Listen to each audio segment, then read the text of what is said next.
Hello everyone, welcome back to my channel Read Em. My name is Emily and today I'm going to be desperately trying to catch up to my Goodreads reading goal. So, as I said, I have fallen quite behind this year, which you can probably tell given the fact that I've now gone on my second accidental hiatus in the past year and a half, but if you've been watching my videos, you know that last year I broke my back, so that put me out of commission for a solid 7 months, and then this year I moved to Spain.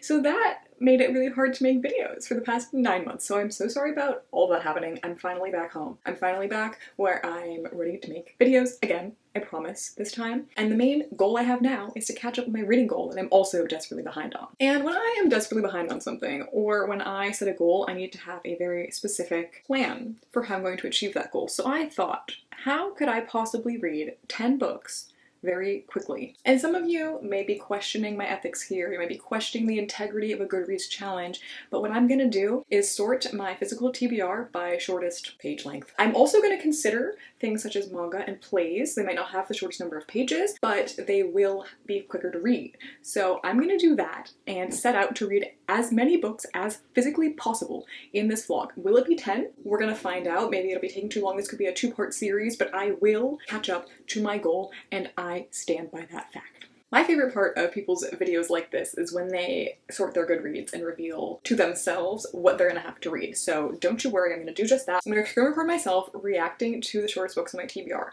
Now, as I just mentioned, I'm gonna physically look at my shelves too and pick out a few like mangas and plays in case they are missed by the Goodreads sorting algorithm. But that also just shows you how committed I am to catching up on this goal because I'm going to be finding those short books, okay? And on top of it just being a productive way of doing this, I think I often shy away from the really short books because sometimes they're a little bit out there, a little bit random, such as plays. So I think this is a good opportunity to force me to read these titles. So without further ado, I'm going to turn on Do Not Disturb because you don't need to see what I got going on my phone, and I'm gonna screen record my Goodreads bookshelves. So here we are. I'm gonna go to my physical TBR shelf, which I do have a physical TBR shelf, which is a little bit sad because the number of books I have on it is in fact 188 that I haven't read and I physically own. We don't need to think about that too much. Now I'm going to sort by number of pages. Here we are. Okay, I see the list. I'm gonna try not to look too far down. So the first one we have is Simple Passion by Annie Ernaux. I'll definitely be adding that one to my TBR. I'm gonna go collect them physically from around my house at the end of reacting to this. So that is book number 1, definitely. It's 67 pages. And then we have The Murders of Molly Southbourne. I thought that would be on here. Only 122 pages. That's a novella, a horror novella about clones, I believe. And then we have Bodas de Sangre, which is a play in Spanish by Lorca, who's a really famous playwright. It's only 128 pages. It is in Spanish, so it'll take me a little longer to read, but it's a play, so I'm gonna count that one too. Okay, that's 3 books. I think I'm just gonna pick the 10 that I need to catch up with my goal, and we'll see how many I actually get to in this video. We have A Sentimental Education by Hannah McGregor. That's a nonfiction essay collection. I feel like that makes sense for being easy and short to read. I Who Have Never Known Men. Yes. A little moment for that book. I cannot wait to read that book. That book has been on my TBR, like top of the TBR for at least a year. And I know some people have read it, some people have loved it, and I think it's gonna be the perfect book for me. It's only 184 pages, and it's like weird. Oh, yeah. I'm ready. That's like the one I'm most excited to read. We have The Promised Neverland, a manga. Perfect. And we're in the pager. This is the one I wanted to come up. Okay, I don't even have to cheat about trying to find the mangas and plays. They actually are the shortest on my TBR. Wait, how many is that so far? We have 1, 2, 3, 4, 5, 6, 7. Okay, that's 7. And those are all the ones that like I knew would be on this list. So now I'm about to get a little bit surprised by what I see. The next one is, oh. Right, okay, the next one is Vanishing Cornwall by Daphne du Maurier. I bought this book at a used bookstore because I love Rebecca by Daphne du Maurier. But do I think, even though this book is short, it's about Cornwall. It's just about Cornwall, and I do want to read it one day, but it's one of those books that I feel like I would read like a chapter at a time. Like a chapter at a time before bed. Well, I also read a different book, because I don't think it's going to be gripping, let's say. We might have to come back to that one. That one's number 8. Number 9, Reading People. There's a lot of non-fiction ones in here. But Reading People, I think I could read quickly. I think this one makes sense. That's number 9. Okay, and the last one, but I might be replacing the Cornwall one. I might have to. And the last one is The Mysterious Affair of the Styles, Agatha Christie. 212 pages. Okay, that one's right behind me. Okay. This one is exciting. This one is definitely going to be easy to read. It has a big old font. It's Agatha Christie. It's a mystery. It cannot be a bad pick. So this one I'm okay with. I'm going to look at what the backup one is instead of the Cornwall one, because that one's a little concerning to me. Okay, and the number 11 pick, but could be my actual one. No words need to be said. This is not the one that I will be reading. This is not the one. This is not the time. This is another book that I read in little chunks. We're not going to be reading about, like, wormholes and string theory in the middle of, no. That's not how I'm going to cut my reading goal, okay? Let's get one more backup. Lord of the Flies. Okay, that one I'll accept. I think I'm going to pick that one instead. I'm replacing the Cornwall one with Lord of the Flies. Woo! So those are my 10 books. Now let me go run them up, and I'll bring you with me into my secret basement library so you can see how dire the situation is down there, and we'll collect them and then talk about my plan. So I can't recall exactly when I last showed you the state of my secret basement library that has way too many books in it on top of the books I already have in my room, but this is her. I also have my video games, some of them, not all of them, and DVDs. This lighting is horrible. Anyway, we're gonna have to accept that. So here, okay, first book we have, A Simple Passion. I did not write these down, so hopefully I can just remember them off the top of my head. We'll see if that works. A Simple Passion, or Simple Passion by Annie Ernaux. I literally just bought this the other day in Manhattan because I was waiting for an apartment tour. And I went into Risley Bookstore. I recommend it. It was fun. However, this book is a little bit weird. It's only 67 pages, and I think it's just about a woman's passion, about her sexual desires in an all-consuming way. I don't know. That sounds weird, and I'm excited to read. Then we have, what other ones did we get on here? Oh, we have The Promised Neverland. This is a manga that I've heard is really disturbing. I'm not sure if the first volume will be really disturbing, or if it's disturbing in general. I'm assuming it has something to do with, like, orphans or, like, Peter Pan vibes. We'll see. Then we have The Murders of Molly Southbourne. This is a really tiny little clone sci-fi book. I think the premise of this is that every time that Molly Southbourne bleeds, a clone of her is created, and she needs to, like, kill them? Maybe? I know Kayla from Books and Lala loved this, and a lot of people did. I also have one of the sequels.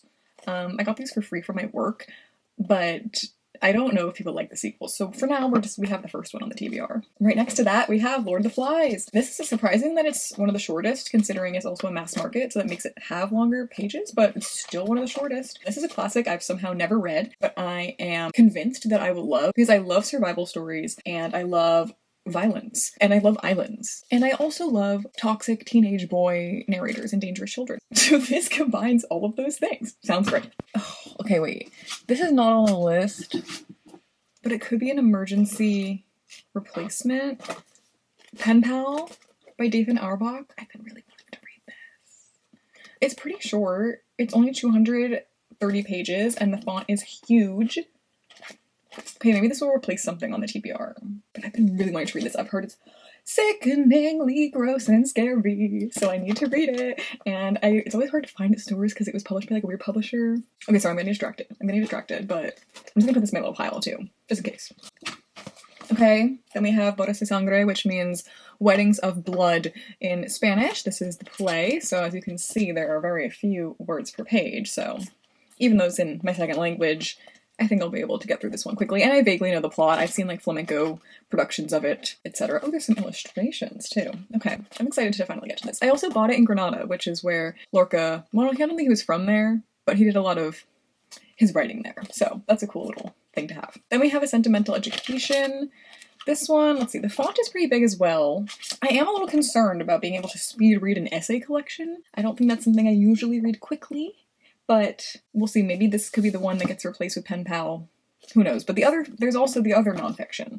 We also have Reading People. But this one, I think I could, well, no, maybe not. Oh, maybe not. I don't think this is quite exactly what I thought it was going to be about. It looks like it's about, like, personality types. I'm not sure if I'm really into that. I'm not sure. I liked her other book a lot. Okay, but now I'm a little concerned about this one. So we're gonna have to, let's keep some backups. So I have Pen Pal as one backup, but we might need two backups. And then we have, of course, Vanishing Cornwall. I mean, she could be a backup, maybe. I did just read a really dense nonfiction that I liked, so she'll go in the pile. She's considered as one of them. Oh my god, I almost forgot. my most anticipated one, of course, I Who Have Never Known Men. This one is definitely getting read, and it's definitely getting read soon because it sounds incredible. I don't know if I ever told you what the premise is. I don't think I did. This one, the premise is that deep underground, 39 women live imprisoned in a cage. That's what you got, and that's all you need to know. I'm obsessed with this cover, and I love the end page. I'm hoping maybe it'll kind of have like Ursula K. Le Guin vibes, or maybe even Never Let Me Go by Kazuo Ishiguro. That's like kind of the soft dystopian I'm imagining in tone. I could be completely wrong. Someone tell me if I'm wrong. I might read it by the time I see your comment, but that's what I'm hoping going into this. Okay, I'm pretty sure that's all the books down here. I know I have Moriarty the Patriot upstairs, and of course the Agatha Christie. So let me meet with you again back up there before we make a game plan. Although I do want to just see if there's any final little backup I need, because so far I only have like one backup. I think the next shortest book on my Goodreads, because I did take a little peek, was The Boy on Top of the Mountain, or At the Top of the Mountain by John Boyne, who wrote The Boy in the Striped Pajamas, which I really liked. And this does have like really big open font, and it's like really short, like up and down. So maybe this is a good one. Maybe this is, okay, this could be the next backup, because it doesn't even go against the challenge, because it was legitimately the next shortest book as well. So this is the other backup I have. Alright, I'm back, and I have a lot of books. I will show you the entire pile in a second, but I just wanted to say I have the final book, which is Moriarty the Patriot Volume 4, which is the manga series I've been reading, but I do have a dilemma about it. Sorry, I'm out of breath, I just ran upstairs. I also have it in Spanish, and I feel like if I read it in English, I'm never going to read it in Spanish, so I probably should read it in Spanish, but this one honestly might be a little bit of a challenge to my Spanish level, also because I kind of forget what happened in the other mangas. It's like, this is honestly always a little bit hard to follow. Oh, Spanish edition has like a poster. So I think I'm gonna have to read the Spanish one. Maybe I'll like abandon if it's too hard for me, but I'm gonna try to read this version first, I think. And I guess I could just cross-reference with the English if I need to. I guess that's a good plan. So these are just kind of gonna be combined into one book. That being said, we have a lot of books here. So my reading goal, I need to catch up on 10 books, I believe, and I have 12 here, I think, unless I'm doing the math wrong or I forgot what was happening. You know, the whole breaking my back thing last year means I probably shouldn't pick things up that are heavy. But anyway, this is all the books. There's like 12 of them, and I'm hoping to read 10 of them very soon. I think I should probably start with either I Who Have Never Known Men or Simple Passion. I will update you guys once I have started a book, and I hope it's gross. See you at the end. At the top, small enough. Like, I feel like I have to like. Here, small enough to like when you put it on the veggie. Look at all these stuff that I have to build now. Oh, Amy, by the way, the one This is going to the montage into your Montage. Hey. Tomatoes are bad because they need to be popped. So I'll just repot them when I get back. So, I've come back with a surprisingly quick update. I actually read the entire first book on my list, and it was my shortest one. I'm about to go to see a Veronica comedy show. I don't know if you know who she is. She's really funny. She's online. You should look her up if you don't know, but I'm going out tonight, so I have to do my nails, so that's what I'm going to be doing right now as I explain to you that I am obsessed with this memoir. I'm going for a purple.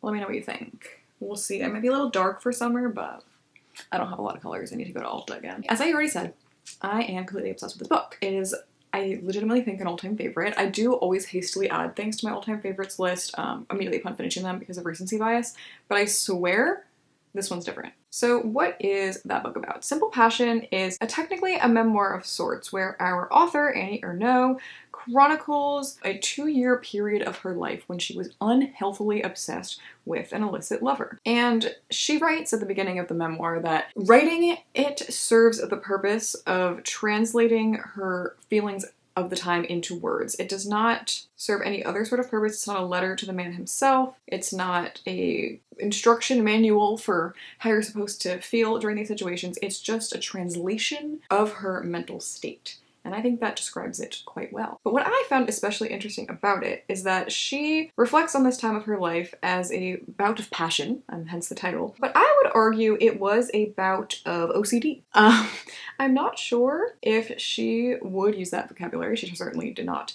in the book itself, and I don't know how things were during that period / in France versus in the US, but I would say she's got quite a textbook case going on, so I found it personally relatable. But also, the way she wrote about this experience made me start to think about, is mental illness sort of like, not a fake thing, because obviously it's a real thing, but do we need to categorize it into all these little categories all the time? Is there a mythical man who doesn't have any problems going on up there? I don't think so. My friends and I were talking about this the other day at this fire pit.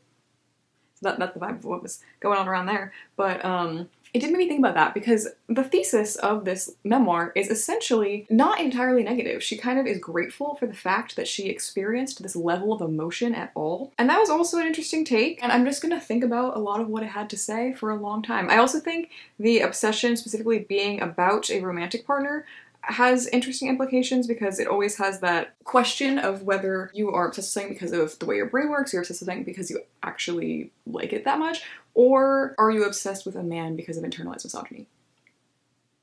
There's always that question on the top of mind as well. She doesn't really address that necessarily, but she does address the fact that she sacrificed her entire personal identity and lived and breathed only for this other human being. My favorite quote in it is that basically she was saying, like, she would count down the hours until their next meeting, until their next speaking, and she could not find where the present was. I was like astonished. I asked myself, where is the present? And I was like, wow. Yeah, that really hits. Anyway, I think I'm not going to say much more about this because it's so short, and I feel like if you are intrigued by what I've said, you're already a niche audience and you're going to love it. So I would definitely also recommend it for fans of Sally Rooney, specifically the short story Mr. Salary. It kind of has that like unhealthy but self-aware obsession motif, and these are my nails so far. Not done with that, but I do like the color, I think. And the next book I'm going to read for my list is going to be a little bit lighter, hopefully, although I have heard it's really dark, but maybe that's later on in the series. But I'm going to start with The Promised Neverland. So, update you once I get at least halfway into this. So we're weirdly crouching. Hey y'all! We couldn't find the best angle for this, but we just got home from seeing Spider-Man Into the Spider-Verse, and last night I watched the greatest movie ever. I'm going to talk about that in my next clip. Wait. The book.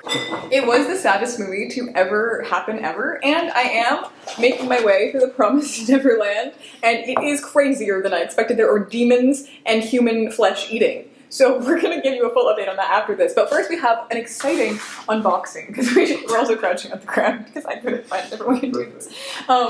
We have an unboxing because we just got home, and there's a giant package of all this fancy food we ordered. So we're going to tell you our haul. Okay, now we can reveal the final parts we didn't unbox yet, and then we'll give you a little tour of our stuff. And from a better angle. I mean, I think we can unbox whatever you want.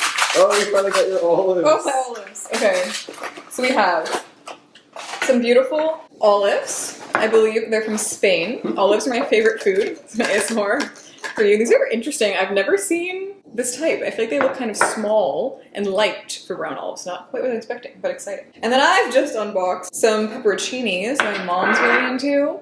These are from Italy, maybe? And yeah, they look good, she said. They're very addictive. Do you have anything else to unbox? Oh, there's one more. I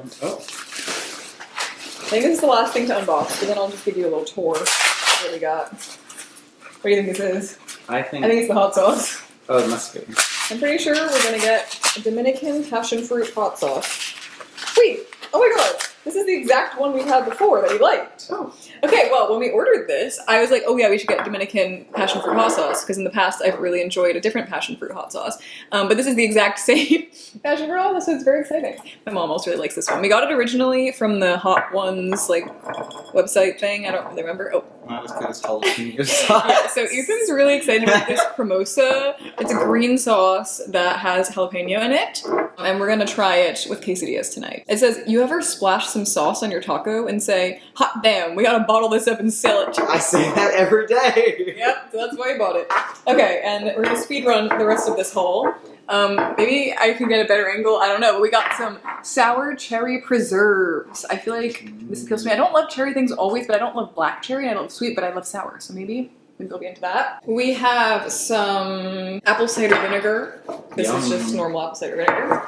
We have some fancy lemon olive oil, and my dad was very adamant about describing the fact that it is not olive oil with lemon in it. It is, in fact, olive oil that is pressed with lemons at the same time.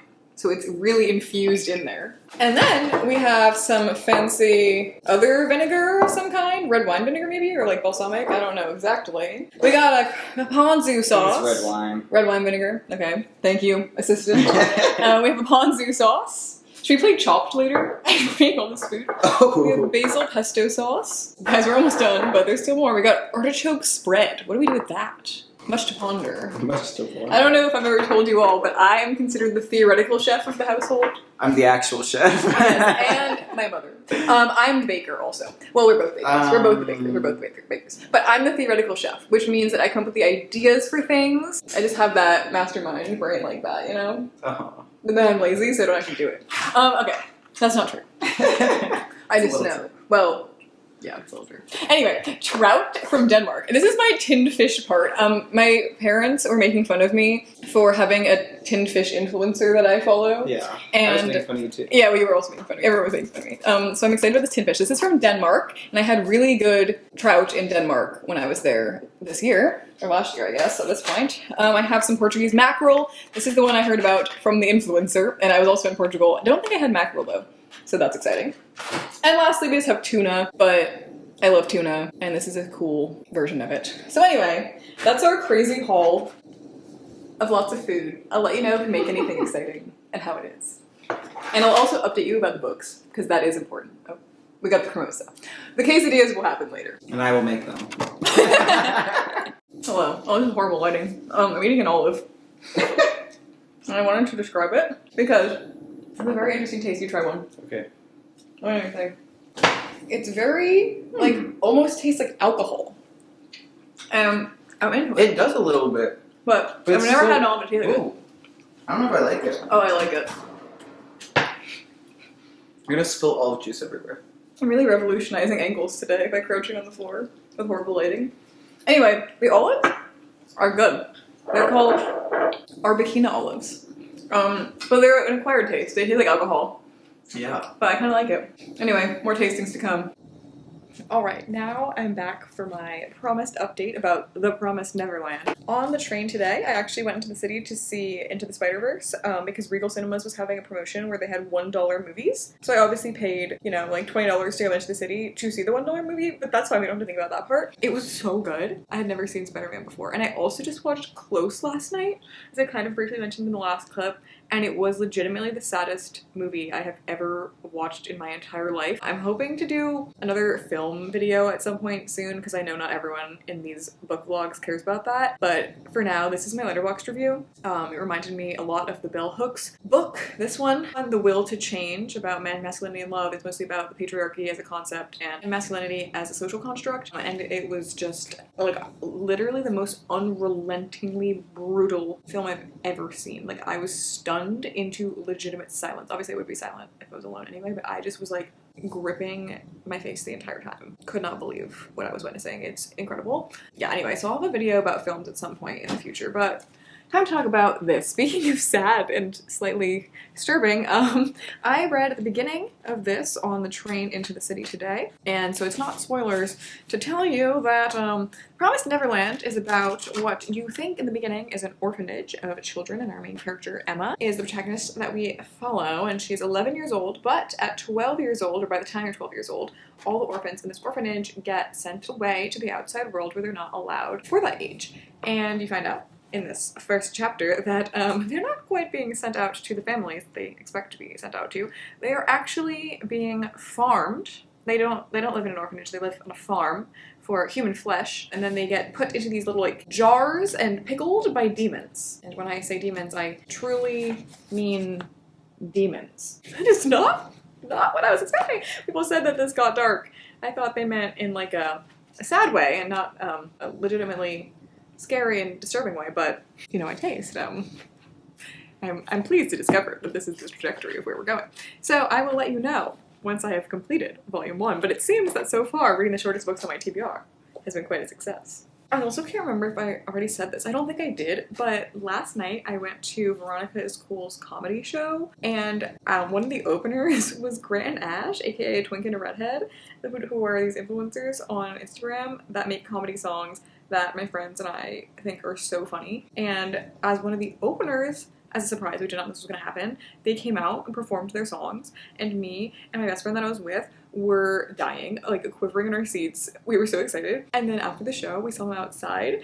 We were like, oh, we have to talk to them. Like, he was literally almost done for Halloween. Like, it's that serious. And so we were like, oh my god, we have to say something, but also we didn't want to because they were talking to like their friends or something. We were like, oh, let's try and just be chill, just be chill, just be chill. So then we just slowly walked past them to the point when like it was obvious that we were walking past them really slowly, and we were just like slowing down, and then they happened to leave their friends at that exact moment, and we just kind of smoothly, at least we think smoothly, we're like, oh hey, like the show was so good, and then we ended up walking with them for like the rest of the block, and we talked, and it was kind of iconic. And then we accidentally saw them later in line for a different bar that we've been to, and we had to walk by them again, and that part was a little bit awkward. But that was like that was after we had separated. Like that was just later in the city, but we should have become friends. Like we did talk for a solid block, but next time I feel like we'll see them again. But that was a really iconic moment because that was also the first day that said friend had moved into the city. So it was really just a whole New York of a day. He also had brought an entire air conditioner through the subway turnstiles earlier that day, and that was a whole traumatic moment too. So very New York City and very exciting. Anyway, I'll give you an update for real in the next one. I'm back with my full update about The Promised Neverland. And as always, I have a random side update first though. First is that because I finished that book, the next book I should be reading is The Murders of Molly Southbourne. I kind of decided now I'm just committing to going in order from shortest to longest because it's worked out so far. And I'm really excited to read this. It's kind of exactly what I'm in the mood for, like something gritty, scary, and bloody, and a little bit weird, but also maybe like a sci-fi, more thrillery element. Like, I'm so excited. But I'm going into the city today. I'm gonna have so much free time because I'm just like waiting around a lot and being on trains, but it's not gonna fit in my bag. And I can't bring a bigger bag because I can't. I'm going out later and we can't have a bigger bag. So as my solution to that, I'm gonna do a little what's in my bag tour. I'm making Mr. Grumpy. This is essential. Will I be reading this? I don't really think so. Maybe if I'm really bored. But I just think it'd be funny to like hold up in front of people. I don't know. We like to have props when we're out. And then this one I might actually read if I'm just bored at some point. On Bullshit. So in my bag I have Mr. Grumpy and On Bullshit. And I think these could be funny props. But also, I would actually read this. This is like a philosophical essay that my brother gave me. And it fits my bag, so that's kind of funny. And then the other book I'm supposed to be reading is The Other Significant Others from my friend's book club. I'm not going to talk about this in this video, but I just had to mention that. I could have brought this with me too, but Libby doesn't have it for free, and doesn't have this one either. So instead, I'm reading Grumpy and Bullshit. So that's where we're standing right now. Anyway, my actual update about The Promised Neverland is that I liked it, but I'm not sure I liked it enough to continue the series. I might be interested enough to watch the anime if it's on some sort of service accessible to me, but I have a problem with a lot of manga, and the only one that has kind of managed to go around that is Moriarty the Patriot, which I'll be reading the next volume later in this video, but I think that's just because I know the premise of it and I love Sherlock so much that I can project a whole backstory onto it that doesn't exist, where normally when I read manga, my main problem is that I think they often read to me like a plot outline and not a fully fleshed out story. And I don't know if it's because I don't take enough time looking at the pictures, or if I'm reading it too fast, or I'm not reading enough volumes at once and it'd be better if I just read like 3 at a time or something. But I never connect with them that deeply except for the Sherlock ones. And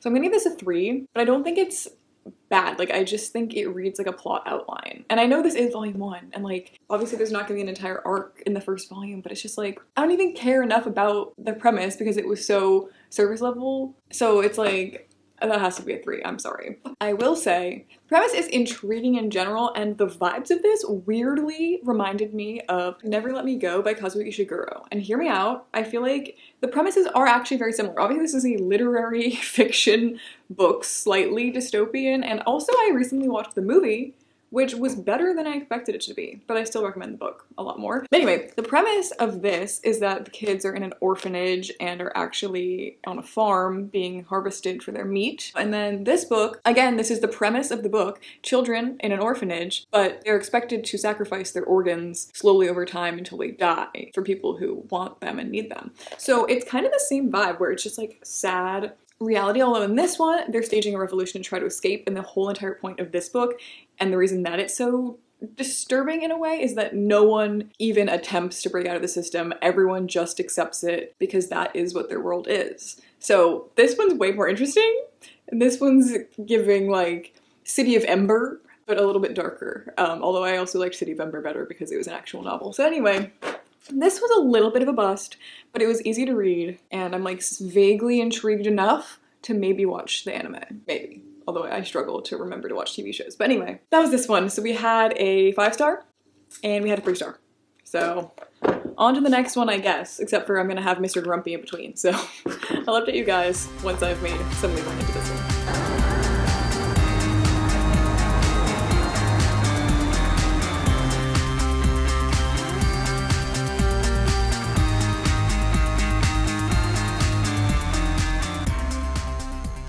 Hey, so my other camera is dead and I just found this like random camcorder in my closet and it's mirrored, so I feel like this is weird and I don't know what the audio is going to sound like and the lighting is horrible because it's late at night and whatever. But I had to come back with an update because I actually read the next 2 books on my list. I don't know where I last left you. I don't know if I had this haircut already. I don't know if I had this hair color already. You can't appreciate it in this lighting. I'll show you another day when I look better. But I finished these 2 books and I have some thoughts about them. So first we had The Murders of Molly Southbourne, which I have had on my TBR for a long time because I know Books in Law loved it. I think Riley Marie also really liked this one, so I was excited to give it a try. It's about clones, what I knew going into it. But the actual premise is that every time that our main character Molly Southbourne bleeds, another version of her like erupts from the ground out of a hole, and she has to kill it because after a certain indeterminate amount of time, it tries to kill her. And she has grown up her whole life with this problem, and her parents have been the ones protecting her from her other clones all her life, and she didn't really understand it at first. She thought it was like a dream or a nightmare every time she saw her dad killing a different version of her, because they would tell her that. And then at some point she realizes it was real and she has to learn how to defend herself and navigate the world with this issue.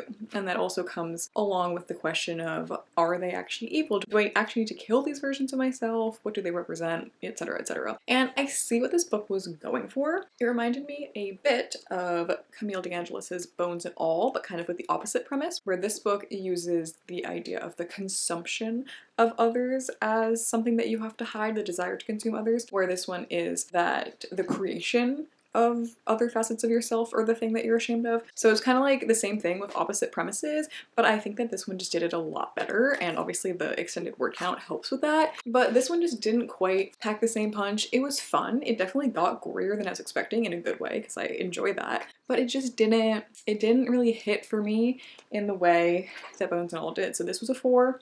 This one was a 3. I'm not going to read the rest of the series. I know that it's like a trilogy, I think, but don't feel the need to be doing all that. But I'm glad I got it off my list, and I'm 1 book closer to hitting my reading goal this year. So next up, we have Bodas de Sangre by Lorca, who is a very famous playwright. I learned about him when I lived in Andalusia and studied there, and I took a theater class, so I really learned a lot about him and read some of his other plays, read 2 of his other plays actually. But this is the first play I've ever read in general on my own accord and for fun, and I really enjoyed it. I will admit that I did cave at some point and not read it in Spanish because I was like, I'm not doing it the justice that it deserves by reading it in Spanish and not comprehending all of it, so I'm gonna have to go back and, reread some passages in Spanish just to practice. But the English translation that I read was also very good. But what I also appreciated about this was that since I have the background, I'm taking courses about this author and playwright and read some of his literature in the past, I do have the context of a lot of what happens in this story. I think I do a better job probably of explaining it in my blog review. If you don't know, I actually have a blog and a Goodreads where I review every single book I've ever read, and I think that sometimes my written thoughts are a little bit more coherent than my blabbering. But in that, I mentioned that this play really deals a lot with ideas of passion and betrayal. It's about a man who is getting married to a woman, and he knows that in the past she had been in some sort of relationship with a different man, but he's sure that she will want to marry him. Is that exactly how it plays out? Who's to say? Who's to say? Maybe I'm to say because I've read it now. But the ideas of passion and betrayal are really common themes in Lorca's work, and I think a lot of it, allegedly, stems from the fact that Lorca was gay and he had this same like misplaced passion for men, or not misplaced, but he didn't have somewhere to put it, so I guess it's somewhat misplaced. And so a lot of his stories deal with a woman very impassioned and unable to put that passion where she wants to put it. So this one kind of does the same thing, and also it has a lot of themes about a distaste for violence, which I think kind of implies a distaste for war, which also aligns with Lorca's history, as he was killed by nationalist troops in the Spanish Civil War. So yeah, this was good, especially with the context I already have. I've read 2 of his other plays. I think this one I might have liked the most, honestly, out of all of them. I also know it's adapted into like a flamenco show, a Carlos Saura film flamenco thing, which I've seen his other different ones of his films before. Anyway, I also took flamenco in Andalusia. So that would be cool to watch, and I'm interested to just watch a stage adaptation of any of his stuff in general because I've never seen it adapted at all. So this one I gave 4 stars. I am pleased to have read it. Maybe I'll get into reading more plays. My brother would be very happy about that. That being said, I have one final book for this video, and I decided I'm going in the order of shortest books, so my next one is A Sentimental Education by Hannah McGregor. This is a collection of essays that I specifically bought because I know one of the essays involves Jo March from Little Women. In case you don't know, I actually have a Little Women tattoo on my leg, so I'm a little bit committed to that story, and so I would love to hear Hannah McGregor's thoughts on the matter. I don't actually think the essay is about Jo March entirely. I think it just literally mentions her, and I was like, add to TBR. But that's what this is. Hopefully it goes by quickly, because, you know, that's the whole goal of this video. Okay, now this is a little off topic, but I just wanted to show you my Ulta haul because I've been on the hunt for a cleansing oil, and I didn't really know what I was looking for. I was led towards Tatcha. I've heard she's fancy. I've heard she works well. I got her. She's working well so far. I like it. And they gave me a little free like texture tonic thing too. I think this is like mainly niacinamide. I don't know how to say it. I've heard that's good. So I got this for free with it. That's fun. I also did my nails different from last time, so enjoy that. And then I got some more goodies. I got this really cheap mascara. But like, I don't need it to be good. I just need it to not be crusty. And my other one is really old. I got a new top coat for nail polish. I got a new Zoya. I love Zoya's nail polish. And I literally exclusively wear blue, purple, and green nail polish. But I didn't have this like sage green, so exciting. Anyway, I'll update you all once I finish this book and I finish part 1 of this series. No dishwasher, so it's not like there's great value in doing a nice bath. What happened? This fell.